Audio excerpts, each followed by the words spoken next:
The heart operation Meghan Markle's father underwent 8 days after suffering a heart attack. Hours after declaring that he won't walk his daughter down the aisle on Saturday, Thomas Markle has said he underwent heart surgery on Wednesday morning.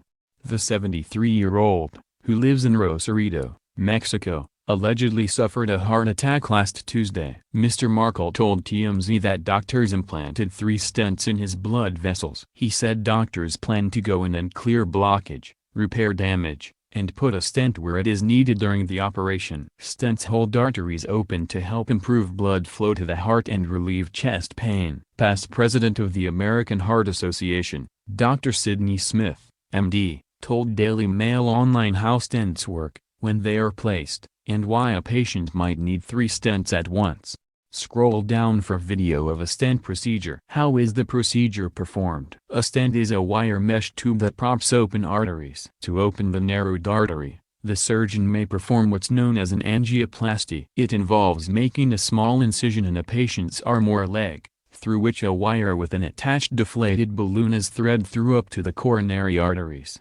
In some cases, this is all that's needed to go in and break up the blockage, without putting any permanent artery openers in place. However, in some cases surgeons will put in a stent to keep the arteries held open. The stent surrounds the deflated balloon and expands with it when the balloon is inflated. After the balloon has been deflated and removed, the stent stays in the artery permanently. How common is it? Angioplasties are increasingly common in the United States and Mexico due to rising rates of heart issues, and stents are becoming increasingly common in angioplasty patients, since it is very common for the arteries to narrow again if nothing is put in place. This is known as restenosis, and happens in about a third of cases.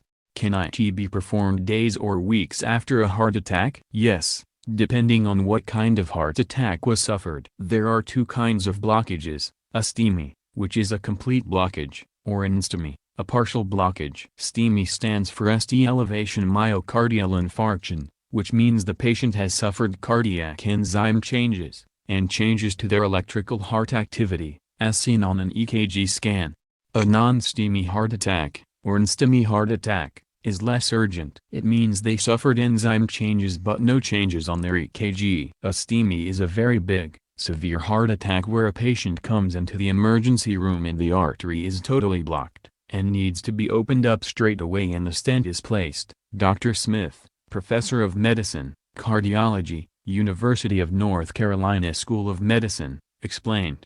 That's the patient that goes direct into surgery. In other cases, the patient may have a non-STEMI, they may have chest pain, and they come into the hospital with enzyme changes but no changes on their EKG, electrical activity of the heart. The need is not urgent. Stents are placed but it can be days later. Why would a patient get 3 stents at once? It depends how many blockages they had, or how many vessels were affected. The decision to place stents in the coronary arteries is based on the number of significant blockages that's there, Dr. Smith explained.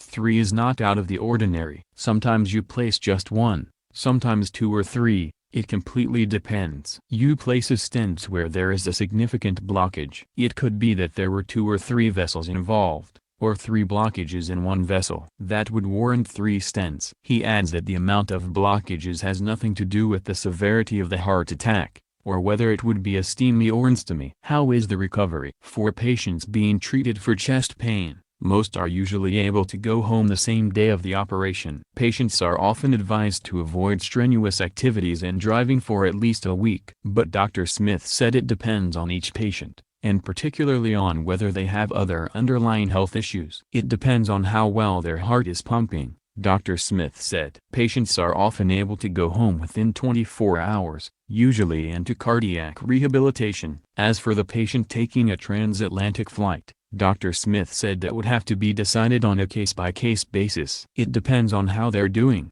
and how long the flight is, he said.